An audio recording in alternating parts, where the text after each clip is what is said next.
Albert Pujols just hit number 700. I know we were supposed to go live here in a few minutes, but I want to tap in, make the big announcement. Albert Pujols just hit a monster shot for 3 runs, fifth RBI of the night, deep left center field, 700 home runs. Congratulations to Albert Pujols on his 700th career home run. Back-to-back homers, his last 2 at-bats in LA against his former team, the LA Dodgers. So big congratulations to Albert Pujols. I've been a fan of him since I was a kid, and God, it's good to see him join the 700 Club, fourth member behind Bonds, Hank, and Babe. AP definitely deserves to be there. I want to give him a big shout out. So we're doing a little pre-show while we're watching the game, waiting for Logan to get in. But yes, if you didn't hear it when I first jumped on, Albert Pujols just hit his 700th home run of his career. The Cardinals can now put that behind them, and they can concentrate on working towards the postseason and wrapping up the Central and working into the playoffs. He is about to get a standing ovation. Here he comes out of the dugout. LA is giving him a big round of applause, lots of love. Wish he could have done it at Busch Stadium in front of the St. Louis Cardinals fans, but definitely huge night. Everybody's happy. Everybody's happy. LA's giving him a great welcoming and great support on this. Dave Roberts looks a little peeved because he just switched pitchers right before Albert came to the plate. Heck, even Ollie Marmol smiling. He has a smile during games if you're a Cardinals fan. So, yeah, this is just insane. The game's just stopped.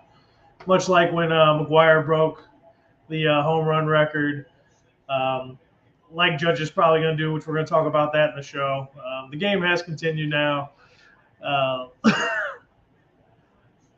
That was just a deep shot. That was a monster shot for the Cardinals against LA, and a monster shot for Albert. You guys will be seeing replays of that for the next week.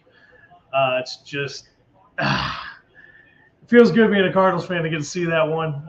Too bad Apple TV had to have the coverage of it tonight, so everybody in St. Louis couldn't see it. I'm sure you're going to see a lot of St. Louis fans pretty upset about that one, especially back-to-back. The broadcast was talking earlier about how Albert hit 499 and 500 in the same game back when he had that accomplishment.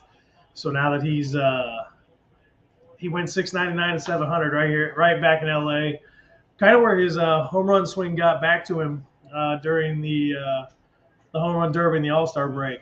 So big congratulations to Albert Pujols from a fan since you came into the league. Congratulations, man. Loved your career. Was sad that you were gone for quite some time, but welcome home. You've done it. 21 home runs this season, and it ain't over yet. So let's keep adding to it as the season goes on. Hopefully Logan will be on soon.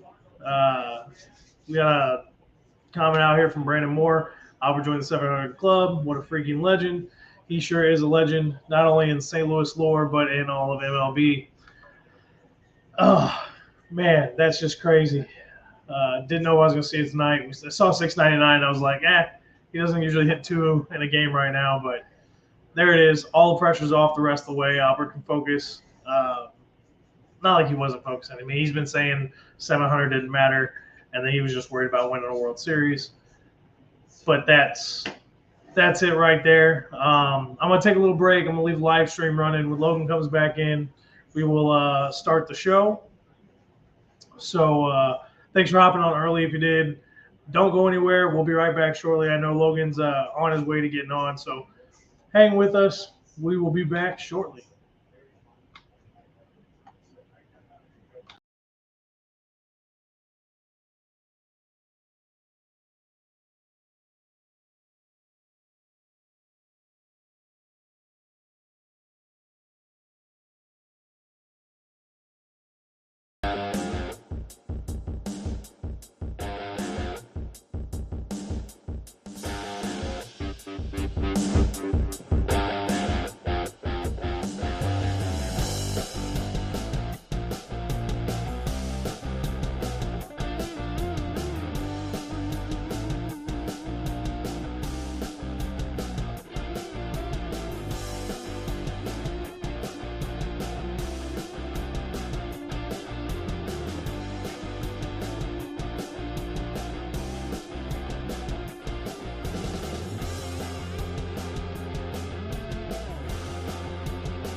Oh my gosh. We're live right now. Okay. Oh, Yeah. man.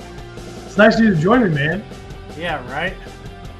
I scheduled the show for 10 o'clock and then everything went to shit at 9:59. Oh my gosh. Well, no, everything got awesome at 9:59. And Yeah. Well, it then got everything awesome. went to It got awesome. It got weird. It got psycho. It got everything. Oh my gosh. We are live. Oh my gosh. So Take a breath. Take a breath. yeah. Welcome to the 7th inning stretch. This is an unconventional episode. We have some big breaking news. I'm sorry. I figured you already did this. You went live already, right? Oh, all I did was cover Albert like a pre-show deal. I didn't do the intro. We're good. Okay. Well, yeah. This is an unconventional episode. We've already been going for 30 minutes, and it's been dead air, basically. So, except for Josh. So those of you who hung out and waited for us to come back, we do appreciate it. We had some technical difficulties getting everything rock and rolling this evening. Yeah. Yeah. So, yeah, we're definitely going to talk about Albert. Yeah. You know what? Fuck it. It's Cardinals Chronicles / 7th inning stretch. Two worlds colliding. I had some other news that I wanted to talk about, but I mean, this is Albert Pujols.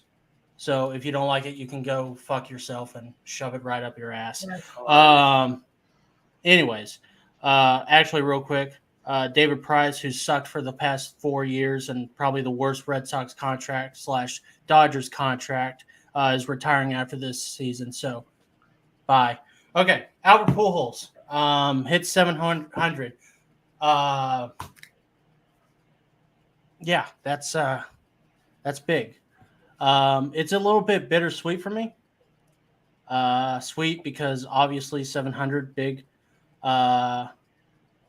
Actually, I was texting you today, and I said, "What did I say?"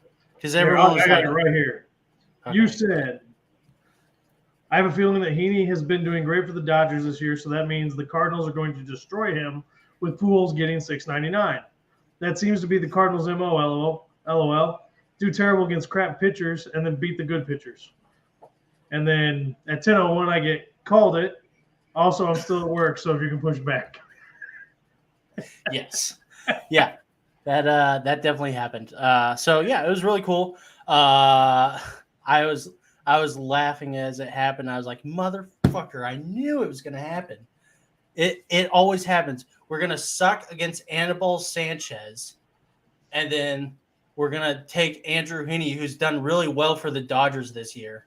Hold on. Albert Pujols is coming to the plate. Oh shit. Could he do it?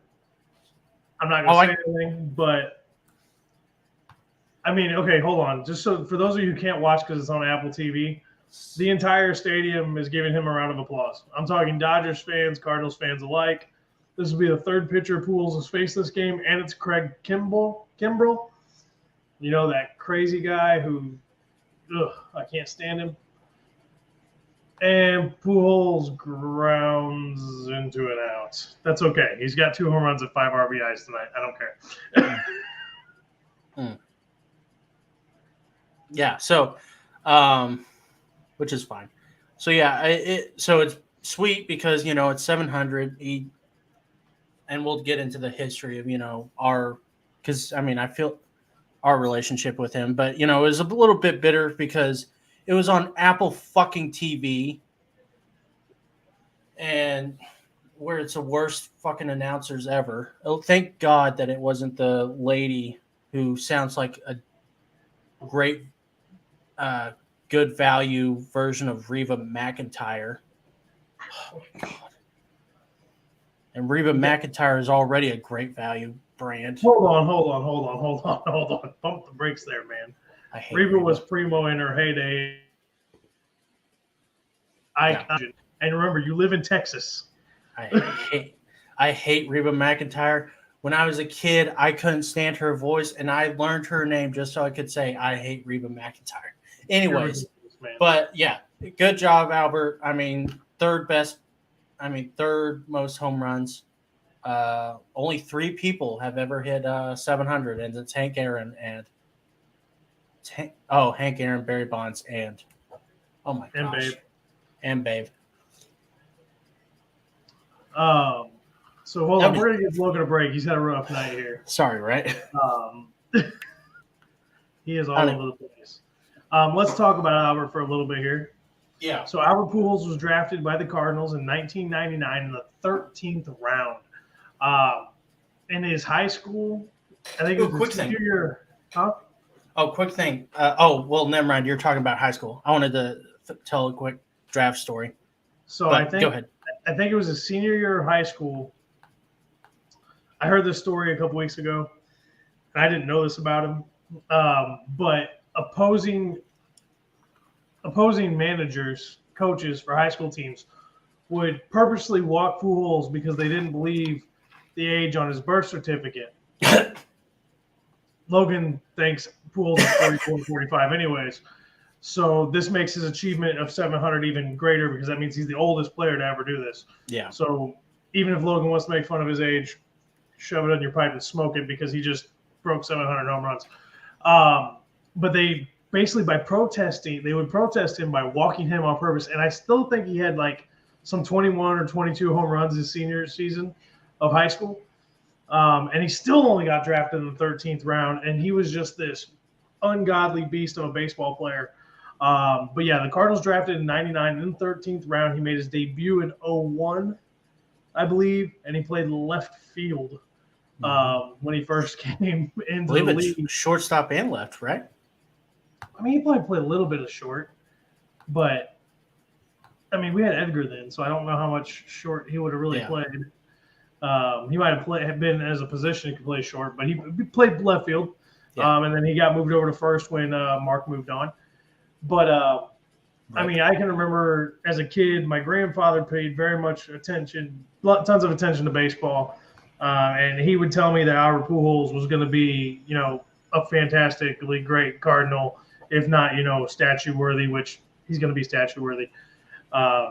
So I've heard the name since before Albert was Albert. But Pujols has been money his entire career. He's had over 20 home runs, 18 seasons, and that's just a testament to his dedication to the game. Yes, he had those years where he just wasn't what he is. Max Kellerman came out and implied, we're going to use that word, implied a couple weeks ago that Albert was juicing. He has since then retracted that statement. Spending too much time with Stephen A. Smith. Yeah, he does, and Max Kellerman's a joke anyways. He should stick to boxing. Yeah. But he implied that AP was juicing, and he's since retracted and apologized, kind of. But it shows the consistency and the dedication to the game that Albert has had his entire career. Even in his down years, to have 18 years of 20-plus home runs is something you just don't see. We don't see the longevity of it, of guys lasting this long and be able to swing the bat this well this long. It's rare. That's why only 4 guys have hit 700-plus home runs. One of them most likely juiced, and we all know who I'm implying there. And I'm not saying he did it, but I'm saying most likely. Looking at how he looked when he got into the league and how he was when he retired, and we know Babe Ruth didn't, and we know Hank didn't. So, it's a tremendous accomplishment as a St. Louis fan. As a kid, I grew up watching Albert. I mean, I was still playing Little League when Albert came to the league, and he had his amazing rookie season, and I wanted to be Albert Pujols. But it's been. We all had his stance. Oh, dude, we all copied. Mm-hmm. Yeah, oh, with the little. You stuck your tongue out. You got the little hip thing. Oh my gosh. It was so. Congratulations to Albert. You were gone for a long time. You hurt a lot of us leaving. We know it was for different reasons. Some people haven't forgiven you, but even those who haven't forgiven you are still proud of you tonight. We're proud of your accomplishment. And thank you for coming back to St. Louis and finishing what you started, at home. Yeah. Thank you. The draft story was there was I can't remember where I heard this, but there was a scout for the Tampa Bay Rays. back in 1999. So I guess back then it was the Tampa Bay Devil Rays. Um, and he had been really high on Albert, like back when Albert was like a sophomore, even I think, like not even a senior. And so, I mean, he had been following him, and he had been telling the Devil Rays he said, you have to sign this guy, you have to sign this guy, and you have to sign this guy. I mean, he was pleading and pleading and pleading and pleading. He said, if nothing else, you have to sign this guy. And I think like they passed on him in the first round. And it was like, okay, guys, listen, I understand you passed him on the first round, you passed him on the second round. I get that, but you gotta go out and get him. And he said in the 13th round they were about to get him, or maybe it was the 14th round. I think they said, and then the Cardinals ended up picking him up. And he said he said, I told the Rays that day that was the biggest mistake they've ever made, was not getting Pujols. And that would have been so weird if Pujols was a Devil Ray. And I wonder how different his career would have been if he had been with the Devil Rays. But anyways, Albert Pujols. I mean, like Josh said, I mean, I grew up with him. I think I've said it before on this show. I said, growing up, my dad and I, we didn't bond over a lot of things, but we bonded over baseball, and we bonded over Albert Pujols. I mean, every night my dad would tell me, Albert Pujols hit a home run. He hit 2. Oh, he hit 3 this time. He hit a home run. Like every night he would hit a home run, he would tell me. And I wasn't even able to watch all the games because I was in Texas. So, but I didn't even know I mean, I knew what he looked like, but I didn't know like how great he was until I got older. And just the fact that everybody knew him, and like he was just when he came into the league, he was just head and shoulders. Even as a rookie, he was so much better than everybody. We talk about Juan Soto all the time. We talk about how he has just this eyes about him. And even Mike Trout, we talked about whenever he came into the league, how great he was. You put their numbers together with Albert, they're not even close to him. Mike Trout is probably a little bit close, but not. He's probably the closest thing. Like there has not been an Albert Pujols really. Trout would be a lot closer too if he could stay healthy. Yeah, and that's the pat. Oh my gosh! Someone put John Boy Media. I love John Boy, but they put a graphic of Albert Pujols hitting home run, and it's him in a Cardinals uniform, him in an Angels uniform, and then there's one with him in the Dodgers uniform. Fuck off. He was a Dodger for 5 seconds. Anyways, but yeah, he was so great. And the thing about Albert, and I realize this about Cardinals fans and Cardinals players, like when Cardinals fans and Cardinals players like have like this weird, and this is something that I think is different about Cardinals fans. If you can hear the cat, I'm sorry. Fucking cat. But like the players and the fans have like a unique relationship, and it was really evident with Albert. Like Albert was really connected to the city. He loved the city. He loved the fans. And that's why we were really hurt and angry when he left. I mean, I hated him. I mean, I had a fat head and a jersey of him, and I put it in the shed, and I was like, I can't even look at him right now. I didn't wear my Pujols jersey the entire time he was gone. Yeah, and so and so whenever he left, I mean, he was just so great. And the first 10 years of his career is just unmatched.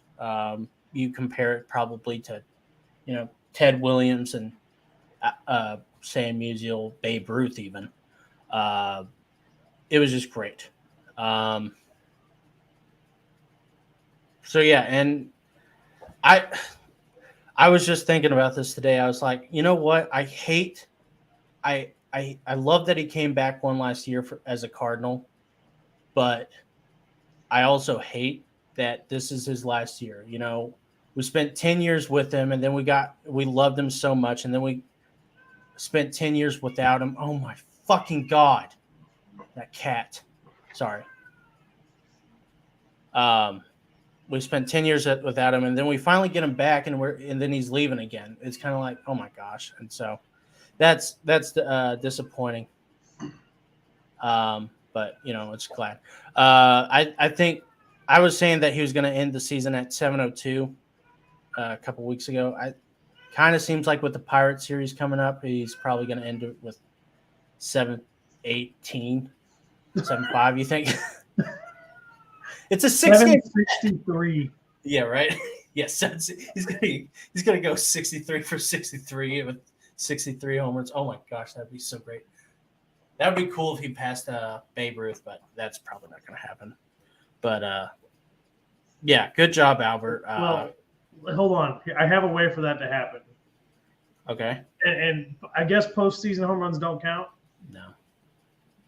But if postseason home runs counted, you bat him second the entire postseason. If they go to the World Series, there's a chance he hits another 15 home runs. Oh, by the way, they're clobbering the Dodgers. Clobbering them. And Pujols was responsible for 5 of the 8 runs. Yeah. So all those people who are like, oh, the Cardinals got railed by the Padres. Oh, the Cardinals split the series with the Nationals. Not you, Josh. I'm sorry. I'm not talking about you. I'm talking about other people right now. I know. You guys can fuck right off, too. I told you the Cardinals are going to win the World Series, baby. Okay, but I predicted it before the season started. You did not. Yeah. But you weren't fully believing it. You were like, you might homer. I took it as a homer because I thought they had. Good. Remember my explanation, and we can go back and we can watch that. Listen to that. You can listen to it. We can't watch it. I said because I'm romantic, and because it would be a storybook. Yeah. World Series win. I'm going to go with the Cardinals. It's just been ridiculous since the All-Star break. I mean, he came out and said after the Atlanta series, right before the All-Star break, he figured something out, and that he had it fixed. He goes to the All-Star break. You're worried about the home run derby screwing with his swing. I at the same time was a little worried about it, but my other thought was, this might light the fire, and he might find that rhythm. And ever since, was that worried about him being in the home run derby? Oh yeah, I guess I was kind of worried. That conversation just you and I had. Yeah, I can't remember. But we talk a lot off air, so yeah, I know. I think that will reference and maybe. I don't remember half the shit I say. Yeah, well, there's a reason for that, and that's why I'm here, so I can help you remember. But I still think, and I said this a few weeks back. I think the only team that I'm really worried about in the NL is not the Mets. It's the Braves. There's just something about the Braves. The matchup seems to favor the Braves over the Cardinals. The Dodgers obviously are a team I worry about because they are so deep. They have so much pitching. They have so many bats. We're having a good game tonight. They're having a bad game tonight. We ate up their starting pitcher who got pulled in 4 innings. He only allowed 2 runs. They brought in Bicknell because Albert was coming to the plate, and they didn't want to see Albert jack another one off a lefty. Bicknell is a righty. First pitch is a nice strike. Second pitch is a ball. Third pitch is a strike. Next pitch was a ball, and then Albert crushes it. Same exact area, just not quite as deep as the first one. It's just been a good night for the Cardinals. Good as a whole. I mean, Quintana's pitched 6 scoreless innings. I mean, he's having a good game too. He needed it. And Lars Newbar's got his 14th home run of the season. So, I mean, it's been a good game. It's just been a good overall game. It's going to be a long weekend series. It's going to be a lot of late nights for us Cardinals fans. We're going to be tired come Monday morning. That's for sure. But we're in the home stretch of the season, getting ready for the playoffs. Brewers won today too, so we got to win tonight to keep that magic number where we want it and to keep decreasing it. But Yepes is back. Since we're doing a little bit of Cardinals talk real quick, Yepes is back. Gorman got sent down. I heard you cover this on Wednesday night. I tried to tune in for a little bit while I was on vacation. Sorry if you all missed me. Logan did a good job. And if I recall correctly, I think I tuned in right about the time you were actually giving Yadier Molina props. And I was like, dang, I should have turned it a minute earlier. Did we just get another home run? Juan Yepes just hit a home run, pulled it down the left field line. I thought you were going to say Albert did it. Make it Cardinals. Oh, another bit bittersweet thing. Sorry to interrupt you real quick, but Danny Mac, who's been there, I think he's been there since the beginning. I don't think he was the of Albert's career. I don't think he was the main commentator, but he was there, right? Yeah, he didn't get to make that call. That's the most impressive thing about this to me. Yeah, and it had to be on Apple fucking TV, and so it's sad that Danny Mac, but apparently he was on KMOX with John Rooney and Ricky Horton. I didn't get to listen to that, but so that's really cool that they got to at least be around together and be on air because that's special. Can we mention real quick how pissed the city of St. Louis is that they're all getting their phones blown up, that Albert Pujols hit 699 and 700, and most of them couldn't watch the game because they don't have Apple TVs or Apple products. Yeah, and that's in the conversation. Apple TV sucks, monkey dick. And also they hit it in LA. He couldn't fucking wait till to be in St. Louis. And well, the Dodgers had to pitch to him. They didn't have a choice. No, I understand. It's the smartest thing Marmol has done all season long in concerns of a batting order. Instead of hitting Pujols down at 5 or 6, you put him at 2 with Goldie and Arenado behind him. They don't have a choice. They got to pitch out. Yeah, that's actually. I mean, I know this isn't fully Cardinals Chronicles, but that was a good spot to put him in the 2 hole. Like, I don't know what took him so long to do it. Well, I saw that today, and I was like, wow, that's weird. But they've been doing that for like 3 or 4 games now. Who was the guy who high-fived at 700? Do you know? Say what? Who was the guy he high-fived at 700? So he crosses the plate, and then he goes back behind home plate. I don't know who it was. I recognize him, but I don't know who it is. But it's who I'm thinking it was. Yeah. Anyways, yeah. It's like I said, it's bittersweet, but it's like I don't know. It's weird in so many ways. But yeah, it's really cool. It's really cool, and yeah. Fuck. I don't even know where else to go from there. I mean, we're still watching Judge. We gotta see what Judge does the rest of the way. Oh yeah, 62. Yeah, let's talk about Judge because I was watching MLB Network, and they were saying, when he hits 62, they're gonna consider it breaking the record. Not MLB, but MLB Network is considering. Yeah, and I was like, you know what? And this is so stupid because I'm a part of an MLB Network or not MLB Network, MLB fan page, and I asked, I said, what is everybody's thoughts on this right now? Like, if he hits 62, is this the record, or is this a record, or are you still considering it Bonds? And a lot of people were so. I'm like, look, I understand if you think it's Bonds, but to rationalize some of this, like the ways, like the people that were saying, oh, Bonds never tested positive for steroids. Shut the fuck up. You can't, I know I've been dropping a lot of F-bombs today, but you can't be that stupid, can you? Like he even admitted it. He's recently admitted it. He's talked about it before. And you can't tell me that him coming out with like a medium body build, and then the next season he comes back and he's bigger than Mr. Universe, and he's not been on steroids. He's been on steroids. Everyone was on steroids. I don't know. I didn't know that this was up for debate. The 90s was all steroids. I don't get it. It's not. And so, look, so that being said, don't just dig your head in the sand just because you're a Giants fan or you're just some guy with a small dick. Like, just have a rational conversation about it. Don't just be like, oh, Bonds has the record. Don't even consider it. And look, I think Josh and I are kind of in agreement where we say the 90s era, the steroid era, was probably some of the best baseball we'd ever seen. The steroid era saved baseball. Yeah, and it was I was about to say it was really good for baseball, especially after the '94 strike, which almost killed baseball. Yep.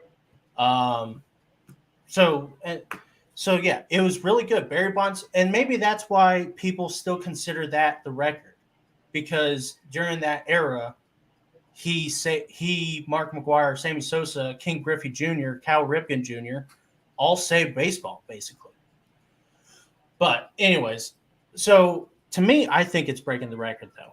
I think Judge doing it clean, and that's another thing is people were like, how do you know Judge is doing it clean? Judge has been huge since he got in the league. Yeah, and it's not like you think Major League Baseball, with all the shit it's had, like all the scandals it's had, especially in the last 3 years, that they aren't looking at Judge under like the biggest microscope ever.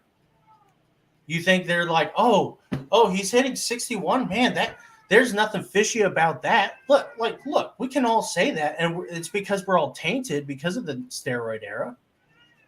But I mean, what are your thoughts on this? Because I've been talking about 10 minutes, and I'm about to drop kick this cat. So you go ahead and talk. So, this is one of the few things about baseball that you and I really are pretty much in sync with. I still think, because McGwire wasn't shooting up anabolic steroids, he was using some kind of hormone cream that at the time was legal in baseball. I still give it to McGwire for breaking the original record. Now, I'm still going to give Judge all the credit in the world for breaking the Yankee record. And I'm perfectly fine with that, and having the AL record, because I believe that all these guys who got popped with steroids or who tested positive for steroids, who have Hall of Fame numbers, deserve to be in the Hall of Fame. But I believe, and I've said this before, there needs to be a section of the Hall of Fame, like a hallway or a wall of the Hall of Fame, that all these guys who did have the records, who had the statistics to make the Hall of Fame, they get to be there. But there has to be an asterisk on that wall.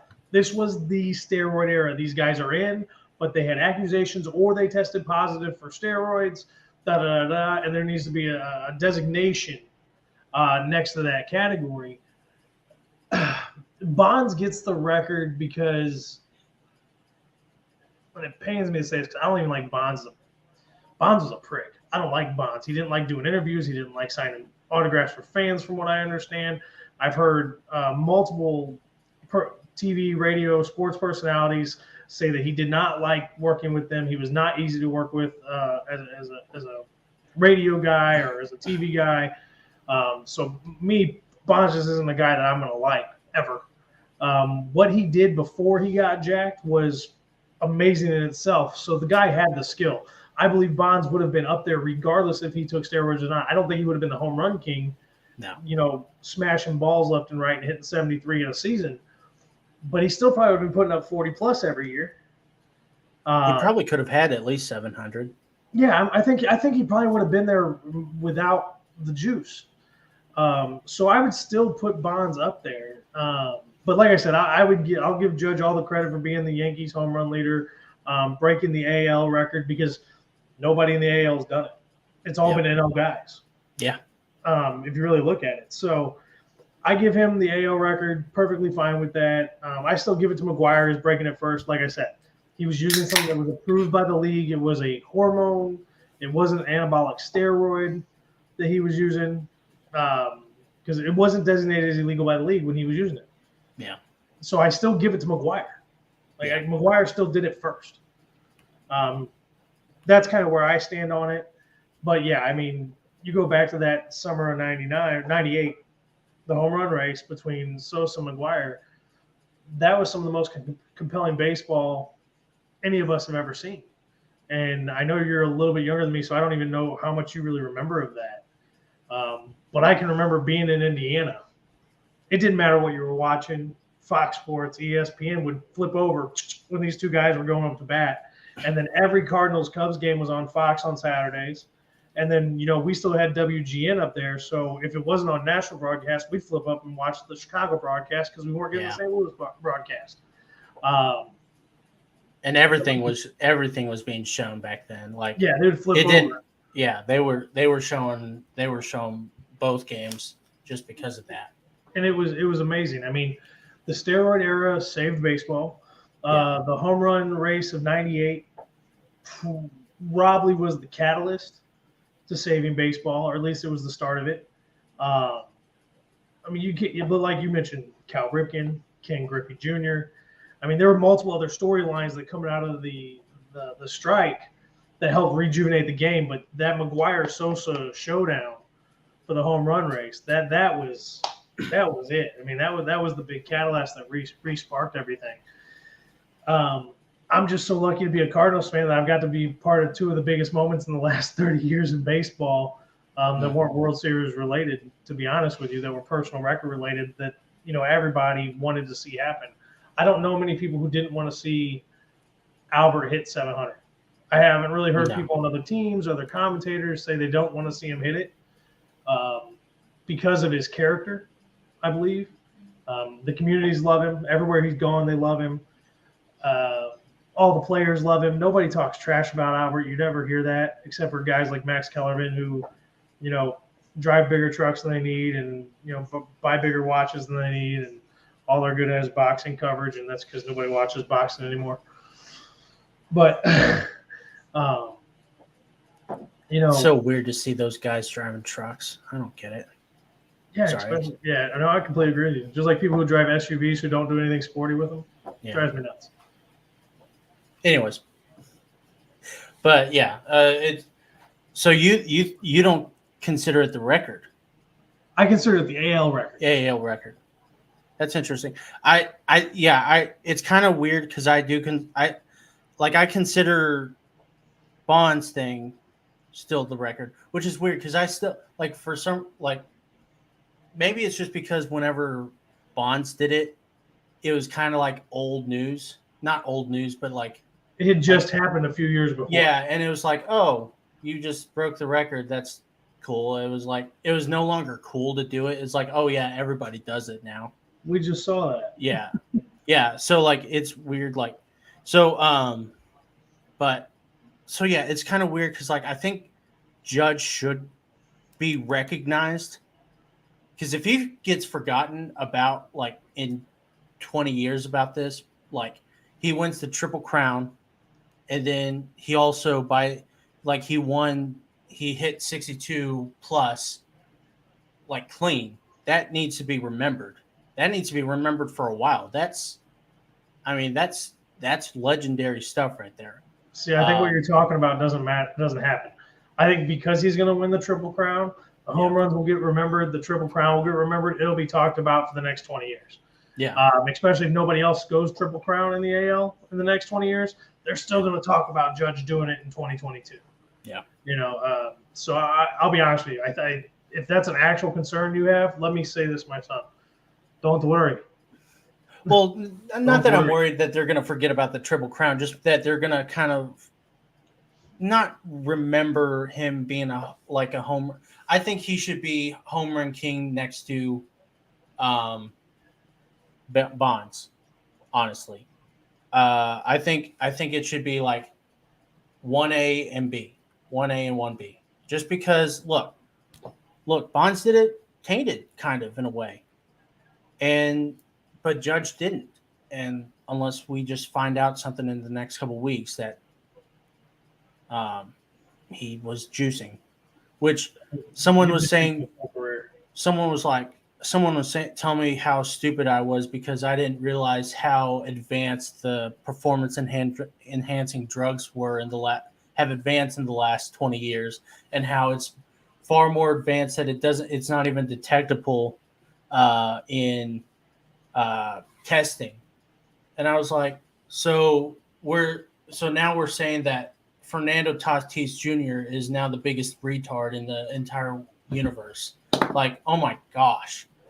Like, seriously, we're just gonna like Tatis. Tatis. I mean, they pop somebody every year for PEDs, and that could just be for looks to show that they are policing PEDs in the game. But when you're popping star players who are supposed to be coming back, and that are big faces for the MLB, and you're going, we're suspending you for PED use, that pretty much says they have a zero tolerance policy, unless they're trying to hide something else, which the MLB's had enough black marks on their name the last 3, 4, 5 years. They don't need any more. They do not want a steroid scandal coming up for a player. No. If it came out, and let's just say it came out during winter meetings that Judge did test positive or something, that would be that would kill. That would be really bad for baseball. Yeah, that would be really bad. And that's really different than what it was in the 90s, because the thing is that baseball has kind of been throwing things under the rug, and then they get caught, and then they do something incredibly stupid. It's kind of like the last year with the sticky substance on the balls. They said at the beginning of the season, they said, they were telling pitchers, we're going to let you do whatever you want to the balls, and we're going to take some of the balls and we're going to test to see what we can do, if we can make a substance that helps you. Because whether we like to admit it or not, pitchers need sticky substance on the balls, and it's good for the hitters. Hitters want that. Yeah.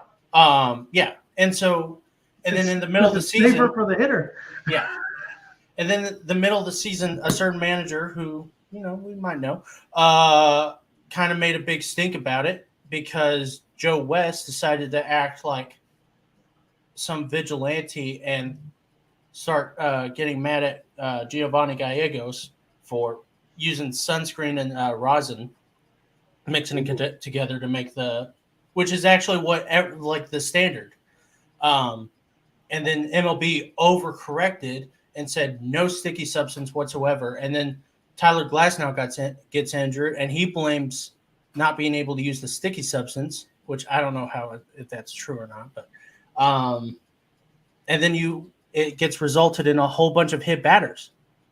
I mean, I think wasn't it like the highest rate of hit batters in a designated amount of time. And God, I can't remember what the number was that I saw that got thrown out. That was last year. Yeah, it was a lot. It made the game less safe. Yeah, and look,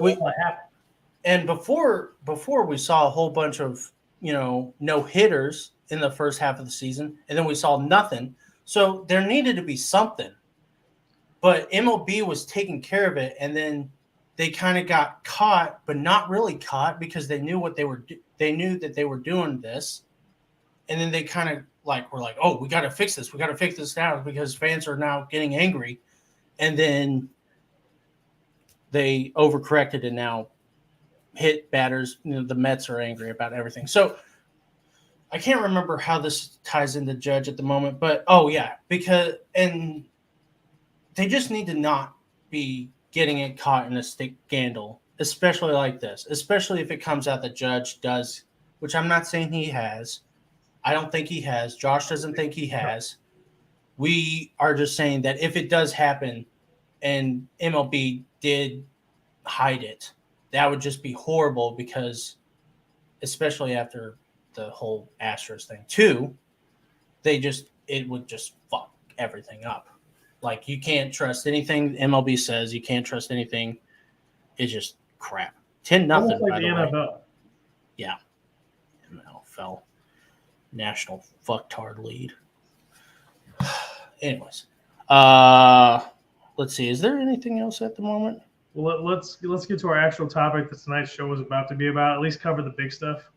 Oh, well, yeah. I was gonna. How long? An hour 13 minutes. Yeah, we can go. We've only been on for like 40. Okay, yeah. So let's talk about the new changes that are going to happen in the next season. Yeah. Let's see. Let's start off for a couple. Yeah. We're getting a pitch clock. Let's just go one by one. Pitch clock is coming in. I like that. I think it's 15 seconds between each pitch, which I think we need. 15 seconds if there's nobody on base, 20 seconds if there is somebody on base. Yeah. And I think they're doing limiting pickoffs, or at least they're trying to, which is also really good, I think. I think it's 2 to 3. Yeah. Yeah. And you can only step off the rubber twice. Yeah. Per batter. Yeah. Yeah, so that's really good. I think that's going to be helpful. I think it's going to speed up the game because, honestly, in a World Series game, when we have 15 pickoff attempts per batter, it drives me insane. And ridiculous. I also think it's going to be interesting to add competition. Like, not just kind of like it's more strategic, I should say. If you only have 3, the pitcher has to be careful with how many times because the runner on first can kind of start baiting him into trying to throw it. And then if he uses all 3, he can take the biggest lead known to man and then, throw to – or, I guess the pitcher can still throw to second. It's not technically a pickoff. But yeah, I think that's really cool. I think it's going to speed the game up and just kind of stop this whole, just it fastens the game up, speeds the game up, I should say. So that's good. Do you have any thoughts on this? So here's the other thing it's going to do. It's going to make your catcher's defensive abilities and arm more important. Because now that pitcher is going to have to not only deliver that ball a little quicker after he's used his pickoff moves, but it's going to give that catcher what's the right word? I can't think of the right word. It's going to give that catcher more of the mentality of, hey, I can gun down to first, or hey, I'm going to go to second. We may even see some more pickles. If you don't know what pickle is, we'll call it a rundown, where your runner's trapped between the 2 bases. We might see some more excitement. I'm really hoping outs. Yeah, a pitch out, yeah. I'm really hoping that we get to see some more excitement in this generate. Even if this adds time to a game, that's at least entertaining to watch. If that adds 30 seconds to my game and eliminates, one cycle of the pitch clock or 2 cycles of the pitch clock because we get a rundown out of it, I'm fine with that. Rundowns are fantastic. It's one of the best parts of baseball, and you rarely see them anymore. Hell, the Cardinals actually try to force rundowns to score runs going around the bases. If you haven't checked that out, check it out. It's happening against the Pirates and against Cincinnati this year. It's a design play where you think if you grew up on baseball, you're like, oh, they're supposed to slide. No, they run through second on purpose to force a rundown to score runs. So I'm looking forward to that part of the game. I think the pitch clock's going to be fine. I think we're going to see a lot of pitchers struggle with it. Yeah. But it also becomes a clock against the batters too, because how many of these batters step out of the box, grab their jock, adjust their gloves, adjust their elbow pads, and then do their little bat swing motion thing and get back in the box? They're not going to be able to do that anymore. So I think next season, as much as it's going to disrupt some of the pitchers, it's going to disrupt some of these batters too, because it's going to throw their routines. Now, I'm sure with the players knowing that this is going to happen next season, they're going to try to make adjustments in the offseason in their winter workout routines when they're in the batting cages. I'm sure they're going to make adjustments for it. But I anticipate seeing some kind of, in the first month or two, adjustment period where we're going to see some pitchers struggle. We're going to see some batters struggle. I'm going to be interested to see how closely the umpires call the clock to be honest with you. And where Yeah. they give out that extra base, or they give that strike or ball, however that's going to work out, whichever the situation is. I think it counts I'm as a super ball. excited to see how it works. But Think. when it's the batter who doesn't get in the box in time, isn't it a strike against him? Oh, I don't know. I don't know what I was just thinking about how it affects the batter. So, I mean, it's got a consequence for each part of the Yeah. rule. So I'm excited to see how it all ends up working out.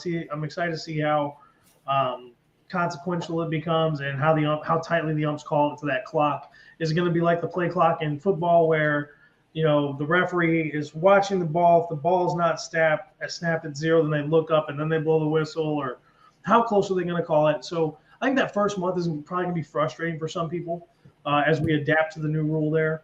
But I am excited for it. I hope it really does speed up the game a little bit. We can bring some of the youth back into it. Hell, even my dad, who has been a baseball fan for 60 of his 62 years of life, even he thinks the games are too slow. Yeah. And he doesn't mind a slow game because he doesn't mind chilling. Yeah. Yeah, it's hard to watch a 4-hour game 162 times a year.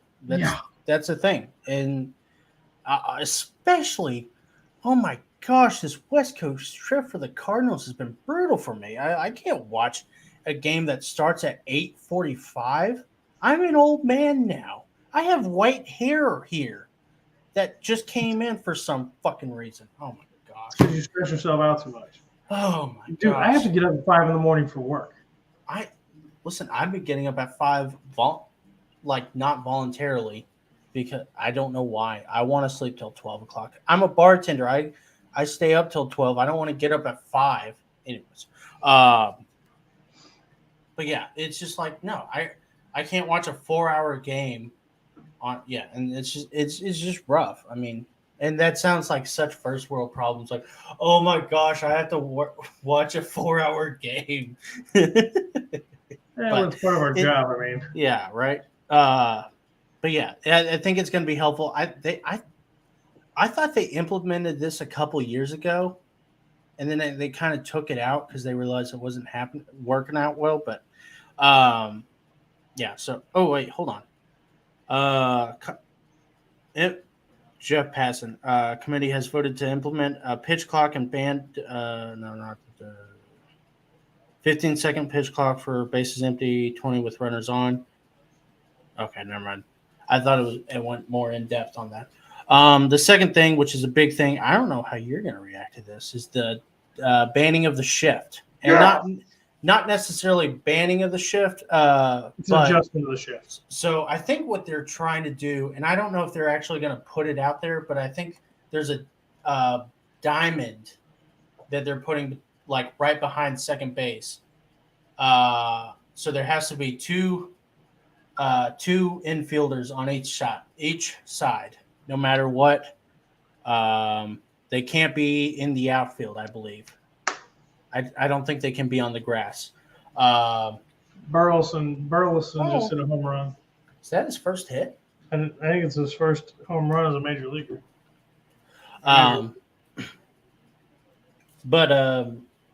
So yeah, at first, whenever they talked about banning the shift, I was not a big fan of it. I was like, why are you doing this? The batters need to learn how to hit the other across. And I get that. That's a really hard thing to do once you really start thinking about it, especially when you think about pitchers. Max Scherzer, his slider is like 89 miles an hour. And it's like, it goes from like over here all the way to over here in about 0.2 seconds. And it's really hard to do. I'm not making excuses. They get paid millions and millions of dollars a year. Obviously, they should learn how to do it. But it's not like something like, oh, I just had to hit it like this and hit it against the shift. Oh, I didn't know I could do that. Okay. Well, now I don't need to ban the defensive shift. But I think this is kind of a evening of the odds. I think because of analytics, analytics I believe is good for baseball. Maybe not good for baseball, but I think it's cool in a way. It adds something to me at least. It doesn't add anything to Josh. He hates it. I mean, you appreciate it, but you don't think it's you don't think it's necessarily good for the game, right? No, can I frame this a little better? No. Yeah. I appreciate the analytics. Do Yeah. I think it really adds anything to the game? Do I think the game needs analytics to be good? No. Do I think it adds something to maybe bring in a crowd that doesn't necessarily like baseball or appreciate baseball? Yes. Is it a useful tool for a manager and an organization to build your team around and coach and manage better? Yeah. Sure. But do I think it's a necessity or necessary for the game to be what it is? Absolutely not. The game was great for 100+ years before analytics came around. I don't think it's a necessity, but it adds some spice, and analytics are growing on me, but I don't think they're necessary. But continue. Yeah. So I think, the thing that analytics kind of did was say, hey, this hitter, he hits it right here with a sinker ball pitcher. He hits it right here in this position. And then you can have the second baseman sit right between. What happened? No, I thought Arenado just jacked one. He just hit it to the wall. Okay. You scaring me here. I don't know what I'm thinking about now. But talking about analytics and shit. Yeah. So I think analytics kind of did this thing where it started making the defensive shift more strategic in a way, but I think it kind of took away some of the John Boy says he thinks he says it perfectly. He says, I want to get paper out of baseball. And the thing is the baseball player can pull out a player's stat sheet and he goes, oh, I just need to step 2 steps over here and he'll hit it right to me. That's not fun. The thing that made, Ozzie Smith one of the greatest players of all time was he was able to get the ball that was 10 feet away from him, and he could dive it. He could throw to first, and the guy would be out. And it was fun. It was fun. And I think analytics kind of made it to where the defensive shift kind of became kind of a cheat code in a way. And I think this needs to be like an evening of the scales. And I know that was long-winded, but I think it's kind of like evening. It just evens out now. So yeah, go ahead. So and you've heard me complain about the shift tons. I hate the shift. I hate the shift more as a defensive guy. I don't know how many times watching a baseball game this year, I've seen a team shifted, and I mean extremely shifted. Third baseman is basically, left of where the shortstop normally is, and a batter will do exactly what he should do against the shift. Yeah. Pop down the other way, and a run will score, or a guy will get on base who shouldn't get on base. Yachty's done this a couple times in the last couple weeks where, he's keeping that bat back and he's hitting against the shift, and it's working for him. So, I mean, it's great when it's in our favor, but, that positions are placed where they are. You have enough movement there where you can shift yourself on your side of the back. I like this move. I think it'll actually help defensively a little bit for some players who don't have the lateral mobility. I think this will help extend maybe a player's career here and there, maybe 1 or 2 players in a division. I'm not talking on every team where we're going to see guys get their careers extended because the defensive shift has been Matt Carpenter relegated down to something different. This could make you Carpenter 2 or 3 more years. Yeah. Especially if he can get that swing continuous and have another year like he's had for the Yankees. I don't like the defensive shift. I never have. I'm not necessarily against it. I'm against it, but I'm definitely not for it. That's the best way to say it. I'm not against it, but I'm not for it. It's if you want to do it, go for it. But if I'm a manager, unless I got a guy up there who I know will never hit it the opposite way, he's always going to get out in front of him and pull. There's no way I'm defensive shifting. Ollie Marmol defensive shifts, 40-45% of the time? Yeah. Drives me up a wall. That's the only problem I have with this guy watching the game. Yeah. So I'm good with the shift being going, man. On to the next one. Well, now I'm trying to remember what the next. By the way, I want to do. So there's a guy. He's a kind of a friend of mine now. He and I have been talking a while. You have a He just friend started. Yeah, I know. It besides happens to me? all of us now. Apparently, uh, his name was Josh Lewis. I'm being Kind of replaced. no, no. He's got his own podcast that he just started. We talked a little bit, and he's got a podcast called "Caught in a Pickle." It's actually really good. It's on Spotify. I don't know where else it's on, but I was listening to it on Spotify, and he's got a 30-minute episode called "Times Are Shifting." And it's actually really good. He goes and deep dives into the history of the shift, and he actually talks about how it started kind of with Ted Williams, and they did it really whenever they did it back in the 40s, 30s, and 40s. They did it to Ted Williams as kind of a mind game to kind of screw with him. Um, but yeah, now it's kind of, and it became more prevalent once analytics got involved. It's actually a really good episode. I learned a couple things. He's really cool. So hop on and listen to that. The next one is something that I cannot remember now. And I got one. which one is it? The bases are going to be bigger. Oh yes, the bases are okay. This, oh my gosh, I can't believe I forgot this one because this is a big thing for me. Actually, you go ahead and talk about this.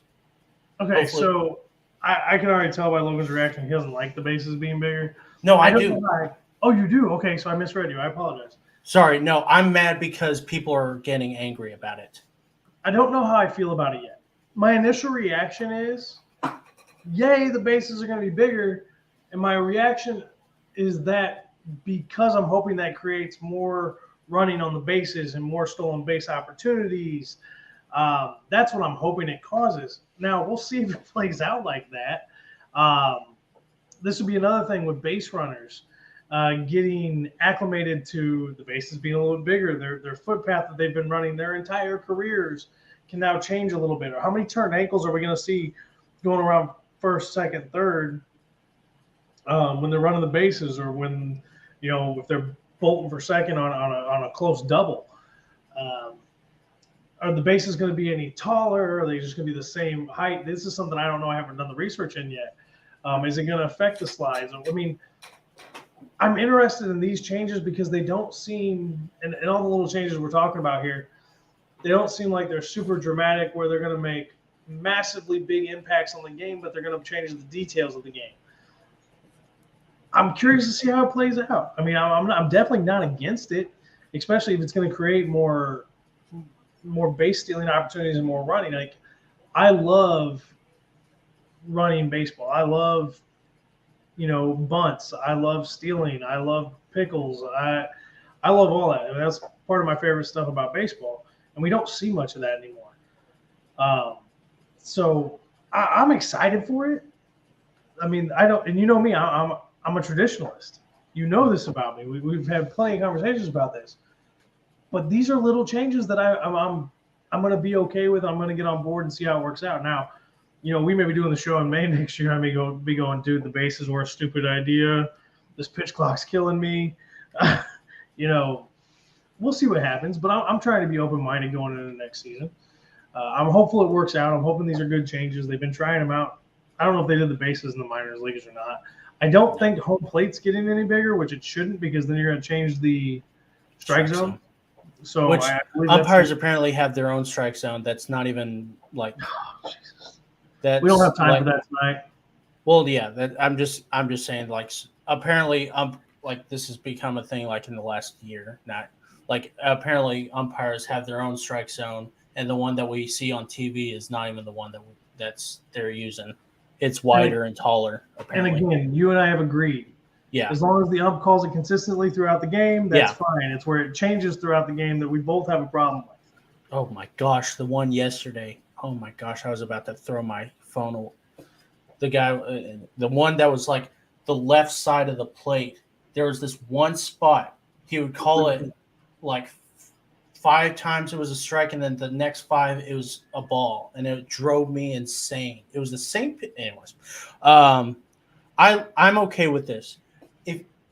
If you have a problem with the bases, you're a moron and you just want something to bitch about, honestly. Like, I've seen so many people who are like, why are they ruining the game like this? Like, oh my gosh, I can't believe they're doing this. The reason why they're making the bases bigger is because, and this is the reason why, it's more aerodynamic, and it's going to be flatter, and it's going to have a better slant to it. So that way, base runners, whenever they're sliding, do not get their fingers or feet fucked up or injured. It's going to help with prevention of injuries. If you have a problem with that, you're a jackass and a dumbass. Like, I don't understand why people have a problem with this. It's not a big deal. It's 3 inches. I understand some people 3 inches is a big number for you, but you're gonna have to keep it down, okay? Good Lord, get back in your big dualies where it's got the big gigantic muffler for some reason, and just take a chill pill, everyone. And that's it. I mean, it's not a problem. If you have a problem with it, you're an idiot, and you're not a baseball fan. I know that's a lot to say. It's a lot to say that you're not a baseball fan, but I feel pretty comfortable in saying that if you have a problem with a 3-inch, like a base getting 3 inches bigger to help prevent injuries to your favorite players, then you're a knucklehead and an idiot. So there's only one rule that's ever been about player safety that I did not agree with. Is it the catching rule? Yep, the Buster Posey rule. Yeah. But the Buster Posey rule has been getting a lot of weird things lately. Like, who was it who had a problem with it? The Indians catcher. I wish I mentioned that. Asked about that the other day. Austin Hedges. That's his name. He had a run-in with an umpire the other day about it. I wanted to talk about it last week, but I forgot. That's become a thing. There was another catcher who had that problem. I think Yadier Molina had that problem. No, Andrew Kisner kind of ran into that problem the other day. So it's become we thought they were going to call it. They didn't. Oh, that's right. It's become a weird thing now. I don't know. That's the one player safety rule that I don't agree. And I'll make my quick little stance here. No, I won't go make ahead. it too long. If the catcher wants to be in the base path of the home plate to receive a ball from another defensive player to make the play at the plate, let him. Yeah. Let him. It's not your job to protect the player. The player knows what his job is. He's also the most padded player on the field. If he wants to risk taking the contact from the guy running, perfectly fine with me. I was a catcher growing up. I believe you caught a little bit too. I had plenty of guys plow me down. Yeah. And guess what? Did it hurt a little bit? Yeah. Got back up, kept playing the game. It is what it is. It's always been a part of baseball. Yeah. Always. Blocking the plate as a catcher was a skill you were taught when I was growing up. Keep that leg down in front of the plate. Make sure you had your glove there. Get that glove down in front of your leg to make the play. If they slide through you or they plow you over and get the plate, more power to the runner. That's one of the athletic parts about the game, and it's the one player safety rule I don't like. Well, the thing that I kind of understand about it is, you're a catcher, and yes, you're padded, but you're standing still, and whenever you have a 230 pound guy running 20 miles an hour towards you, and you're not really prepared, you're gonna get hit hard, and it hurts. I mean, like, I've been hit before, and I mean, I played football for about 5 seconds, and it fucking hurt whenever you got hit. Huh? So you never got hit? No, I got hit, but I was like, I get injured way too easily. I can't do this.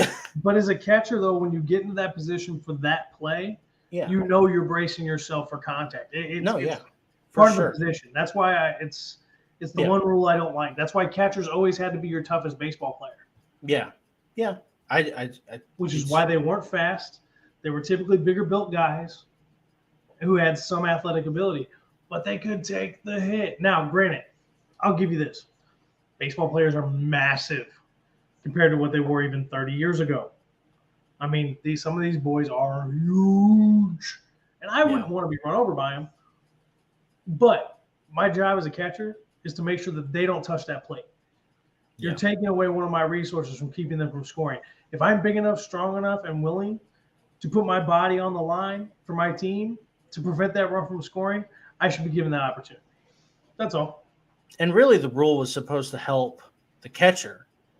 Like, you're supposed to give the runner a lane if you don't have the ball. If you have the ball, you can block all you want. Yeah, you can block all you want.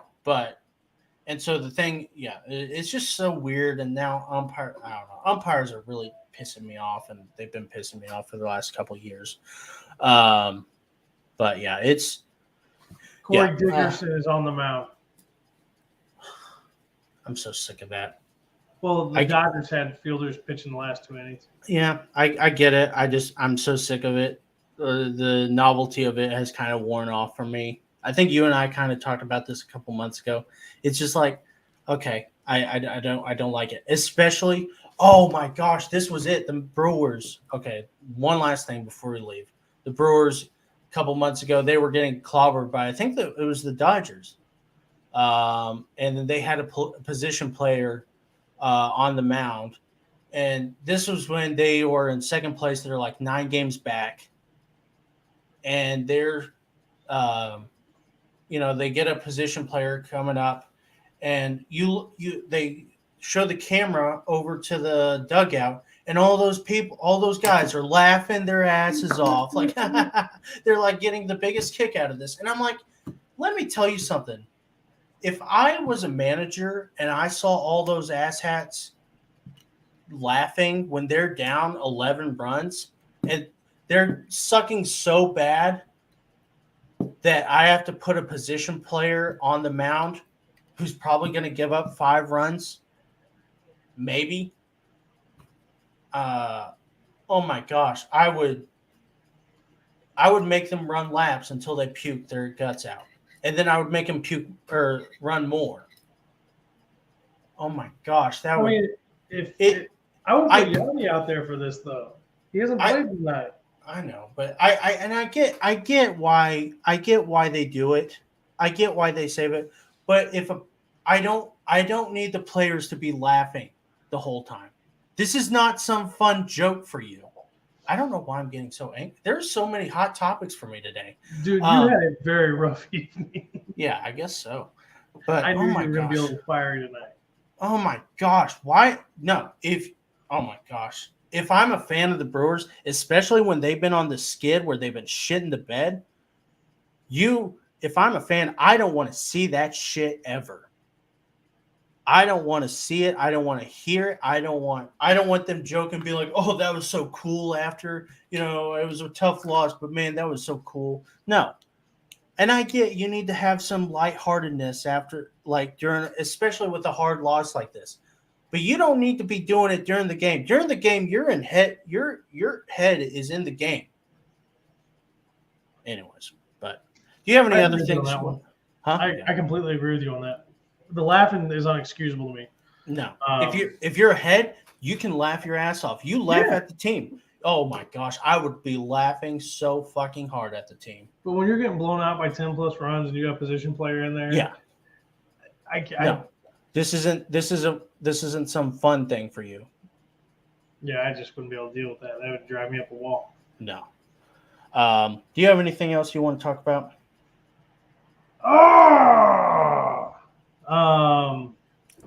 Guess he's a Pirates fan now. We talked about Albert. We talked about Judge. We talked about rule changes. We got a couple of random topics in there. No, I think I'm good, man. Okay, one quick thing. Joey Votto is a national treasure, and when he retires, it'll be the saddest thing ever. I didn't know this. Did you hear this? That when he accepted the Roberto Clemente thing, he wore a Pirates jersey in Cincinnati. No, I didn't hear about that. Yeah, he was wearing a Pirates jersey, and it was a Roberto Clemente jersey. Okay.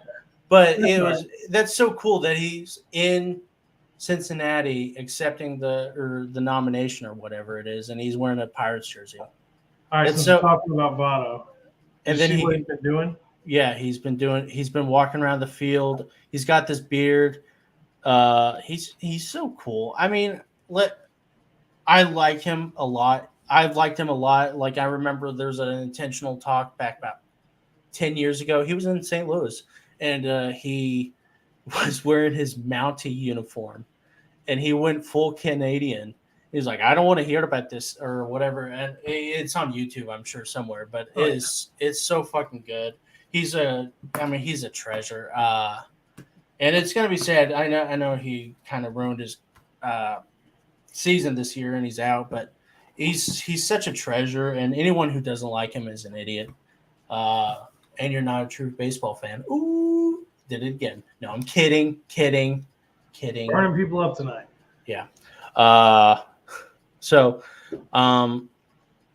Yeah, just follow Joey Votto on Twitter. He has a lot of funny shit. He's going to be someone I'm going to be really sad to see go. And he's a very underrated player now. Especially since we had those Cincinnati Red guys on. They've really, I mean, I guess I just never looked at Joey Votto's stats as whenever I was analytically savvy. And that's a shutout of the Dodgers. Yeah. So sorry. Good. No, you're good. That's basically it. So yeah, he's just been sneakily one of the better hitters, and he's been sneakily, doing it for the last 10 years. And I mean, obviously he won the MVP in 2010. But Votto's just a good dude. I mean, he's a good dude. He's enjoying the time he's got left in the league. I mean, all he's doing right now is going to games, sitting with kids, watching the games with Cincinnati Reds kids fans, and hanging out with them in the stands, and buying popcorn and hot dogs. And he is doing what any player near the end of their career who's injured, who's still under contract, should be doing. He's going to the ballpark, and he's getting positive publicity for that organization. He's not doing it for the positive publicity. He's doing it because he loves baseball. He loves the game. And for that fan base who has been treated so horribly bad by the ownership and the management, he is going above and beyond to make sure that he stands out for generations to come among Cincinnati players. Yeah. I can't wait till he becomes a colored commentator. He's going to be one of the best. I'll probably watch every game, Cincinnati Reds game, whenever he becomes a colored commentator. I will. I'll do it. He's going to be rough on them, I'm sure. But yeah, he's just he's a treasure, and I think if you haven't paid attention to him, you need to be paying attention to him. Yeah, Josh, I think that's going to end it. I've run out of my gummies. You have anything else to say? No, I hope everybody has a great weekend. If you can, watch that Cardinals-Dodgers series this weekend. Maybe Pujols hit 701 and 702. Yeah. Dodgers fan. So I'm sorry. Dodgers fans, you got spanked tonight. I'm sure it won't go like this the rest of the series because I just don't see the Dodgers letting us just pummel them all weekend long. Monty's coming tomorrow. I'll take it tomorrow, and then we can lose Sunday, I guess. I don't know. Yeah. I want to clinch as early as possible. Yeah, Dodgers. I found a run for you. Oh, it's right here. Oh, man, I'm salty today. Okay. So, Josh, thanks for joining. I missed you. We've been gone for a while, and then we're going to be gone next week, basically. I don't know how. Well, we're definitely not going to be doing Monday because I'm going to be gone, or I'm going to be on an airplane to St. Louis. Meet me in St. Louis. Coming to the Lou. We can do Wednesday. Yeah, maybe Wednesday. I don't know. I gotta figure this out with my dad. See how we're doing it. I'll probably just drive the rental car around and get lit. Be careful. So, yeah. Be sure to watch VSN next week on Thursday. We got Right? so much going on VSN right now, guys. If you haven't been paying attention, oh my gosh. We have so much content left and right. Every day of the week, there's something coming out. Yeah. We got football coverage on what? Talking the gridiron on Thursday. Sundays and Friday. You made the schedule on Sundays and Tuesdays. Well, yeah, we got pro football on Sundays and Tuesdays, and you got Yeah. 2 different college football shows, one covering D1, one covering D2. You got us, hopefully we can get back on track here. We're going to be Mondays, Wednesdays, Fridays. You got Monsters the Midway. You got Properly Purple. You got the Raiders, Sin City. Yeah, Raiders, Sin City. You got Between the Uprights. You still got the NASCAR Sunday drivers. Make sure you're paying attention to that because it's playoffs for the NASCAR now. Yeah, and NASCAR playoffs now. And I believe it's a roundtable on Sunday, or not Sunday, Thursday.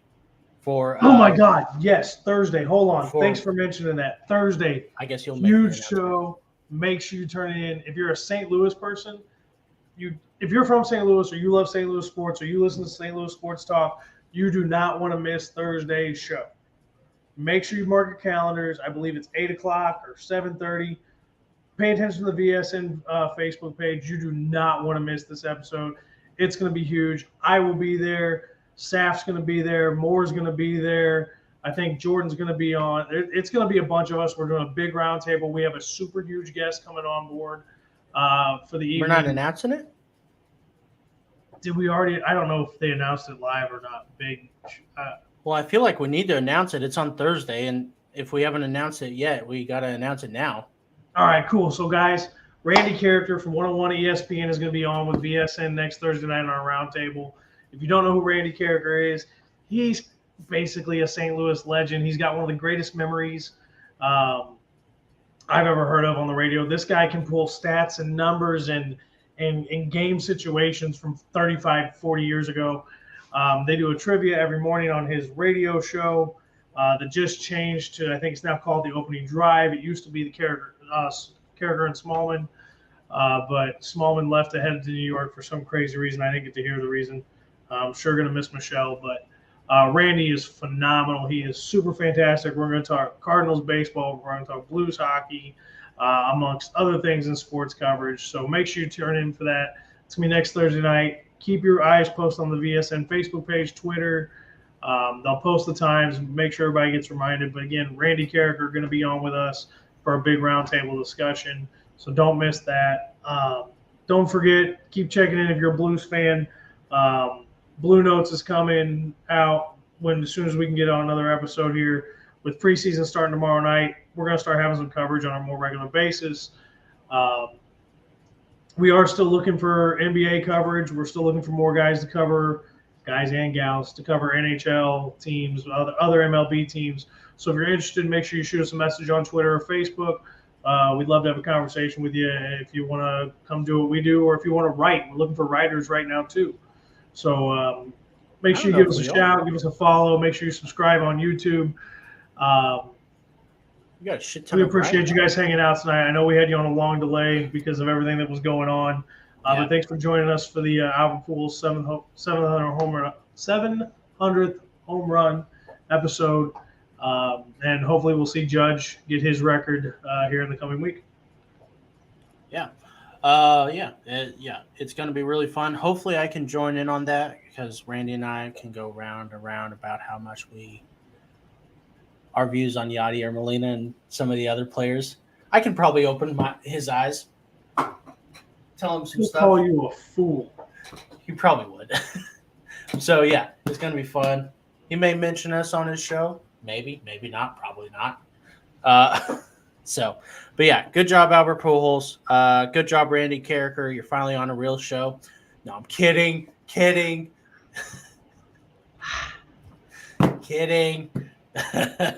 Good job, Aaron Judge. Good job, Josh. Good job, me. I don't know what I did. But good job, everyone. Good job, you, the fans. You guys take care. We'll see you next week. Yeah, live long, watch some damn baseball. Bye, Felicia's. Get the fuck out.